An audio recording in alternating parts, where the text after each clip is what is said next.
Hey guys, I'm Brent from Swim Scuba. Hope you're doing well today. So we've been doing a lot of underwater repair work and salvage and things like that. And I wanted to talk to you about some of the products that we use for that and also some of the kind of the maintenance for those products. So for this recent salvage and repair, we used Subsalve underwater lift bags. So we're dealer for Subsalve. We'll give you the best price and the best service on that. We don't keep them in stock, but we actually do keep them in stock, but they make a bunch of different models. So the bags we used for this last job was the EFB-500, enclosed flotation bag 500. It's a sealed bag, it lifts 500 pounds a piece, and we also use their manifolds. So now, and we carry the manifold too. You can home build your own manifold. What I found is it's usually cheaper and easier to get the perfect product from the start as opposed to trying to home build it with lots of little pieces that don't necessarily work together. So what I'm doing now, since we've already used these bags, they've absorbed a good bit of water, not absorbed, but they've got a good bit of water in them.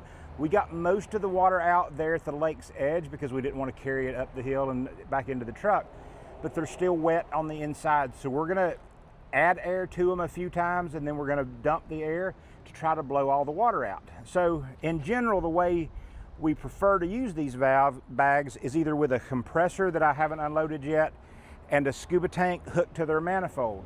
So they make 2 and 4 port manifolds, and you can even go bigger on the ports. But from my perspective, 4 is the best port system to use because a lot of times you will need 4 lift bags all at once. So we personally in stock keep the 2,000 pound bags and the 500 pound bags, and we keep multiples of each. A 2,000 pound lift bag will lift most cars and trucks, and it'll do an okay job at boats. Sometimes you need a bit more with boats. For smaller items, this 500 pound works pretty well. You need a couple of those also. And then the assorted chokers and chains and all that kind of stuff that we can help you configure a package. So what I'm gonna do here using the manifold is first I'm gonna inflate this bag all the way up, and then I'll probably get my son to dump some air from it, hopefully trying to get the rest of the water out. So we're gonna just do one bag at a time for today. So as you'll watch, I'm turning the manifold on.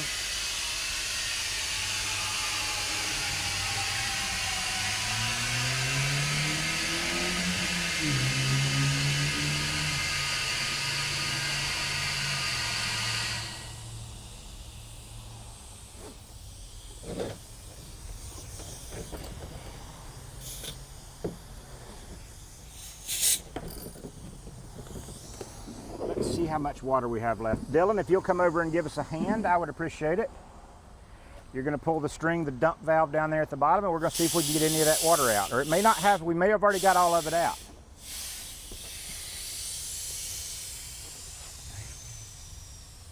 I'm trying to make sure the dump valve is the lowest part because as we know, water runs downhill. All right, Dylan, you can take this bag off to the side and we'll open up. Wait, yeah, go ahead and carry on with that. And we'll do this with the second bag. You don't want to leave a lot of water in these because it'll get moldy and funky and potentially cause some problems.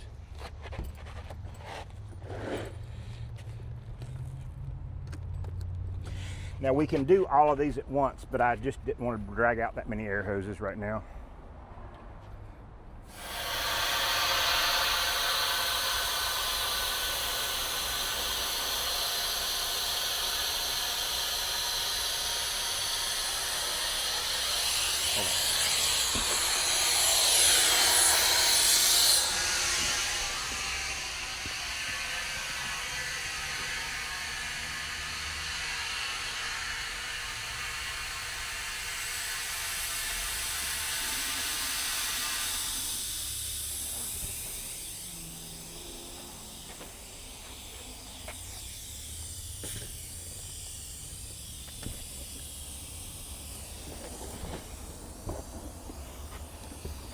Try this up high and see, there's the water pouring out.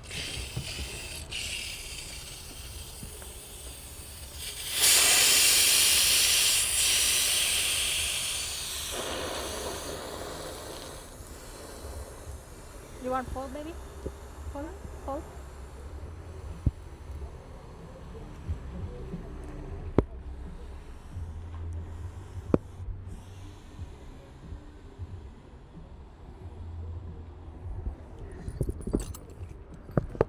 So water is only going to run out of the lowest point. So when you dump, it's not going to necessarily be the lowest point. You got to make sure the valve is at the lowest point.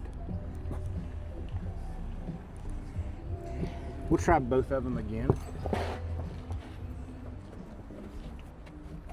because that was still a good bit of water even after I thought I had the bulk of it out.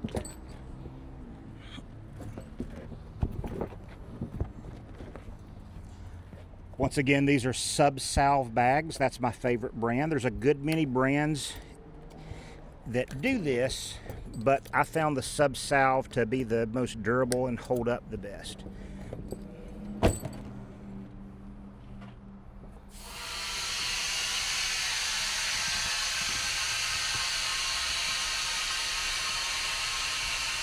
Stop, Dylan.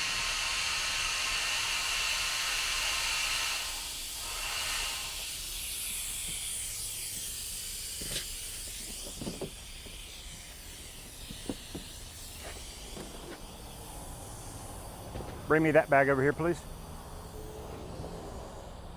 Thank you, sweet son.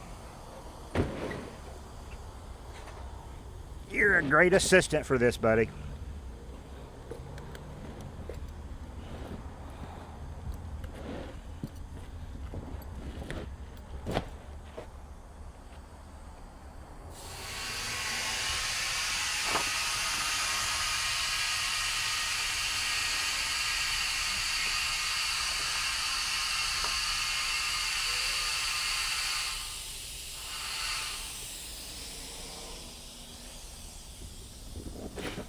So what that you hear that's still hissing is the overpressure valve. It's designed to vent pressure at a certain point so that it doesn't rupture the bag.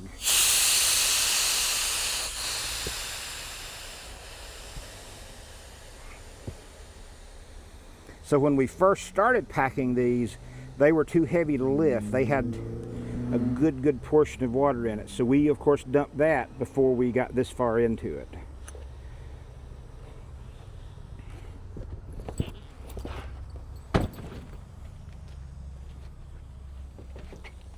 Tight as a drum, Dylan?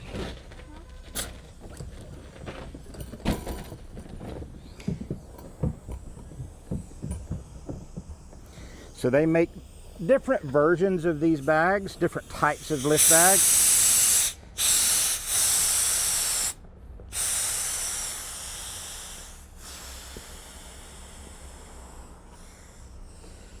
We've had good luck with this EFB, or the enclosed flotation bag.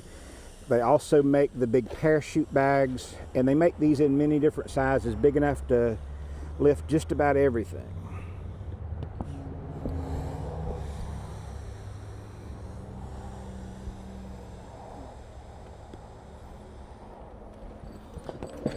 All right, guys, it looks like we've got all the water out of our bags now. Just wanted to kind of run through some of our maintenance procedures and give you a behind the scenes look at our diving. So it's not just the diving itself that counts, but it's the maintenance and things that go with it. We use these bags for public safety diving and for underwater recovery. Anyway, guys, thank you for your time, and I look forward to seeing you soon. Thank you.